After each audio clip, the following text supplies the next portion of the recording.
राधे राधे दोस्तों, आज हम सुनेंगे राधा अष्टमी से जुड़ी पौराणिक कथा। राधा माता गोलोक में श्री कृष्ण के साथ रहती थीं।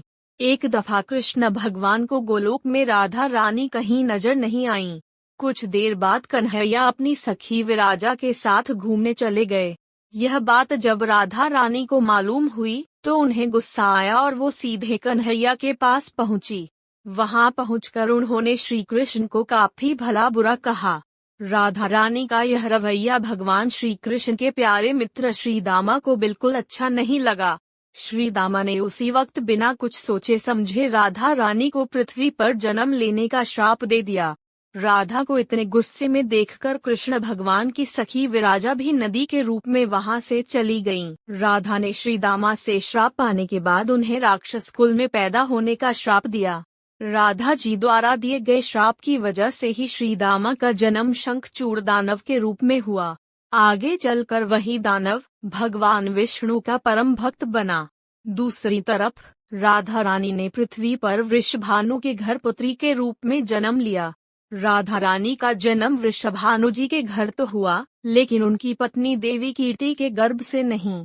दरअसल जिस समय राधा मैया और श्री दामा ने एक दूसरे को श्राप दिया था, तभी भगवान श्री कृष्ण ने कहा था कि राधा आपको वृषभानु जी और देवी कीर्ति की पुत्री बनकर पृथ्वी पर रहना होगा। मनुष्य के अवतार में आपका एक वैश्य से विवाह होगा, वो मेरे अंशावतारों में से ही एक होगा। इस तरह आप पृथ्वी पर भी मेरी ही बनकर रहेंगी, परंतु हम दोनों को बिछड़ने का दुख सहना होगा। इसके बाद कृष्ण भगवान ने राधा जी को मनुष्य योनि के रूप में जन्म लेने की तैयारी करने के लिए कहा। संसार के सामने वृषभानु जी की पत्नी गर्भवती हुई। जिस तरह एक बच्चा दुनिया में आता है, ठीक वैसे ही देवी कीर्ति का भी प्रसव हुआ, लेकिन असल में राधा माता का जन्म देवी कीर्ति के गर्भ से नहीं हुआ था।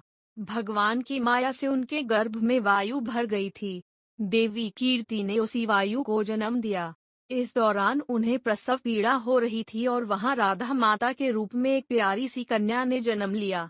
भाद्र मास के शुक्ल पक्ष की अष्टमी के दिन राधा मैया का धरती पर जन्म हुआ था।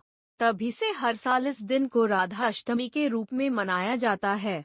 आप सभी को राधा अष्टमी की हार्दिक शुभकामनाएं। जय श्री कृष्णा।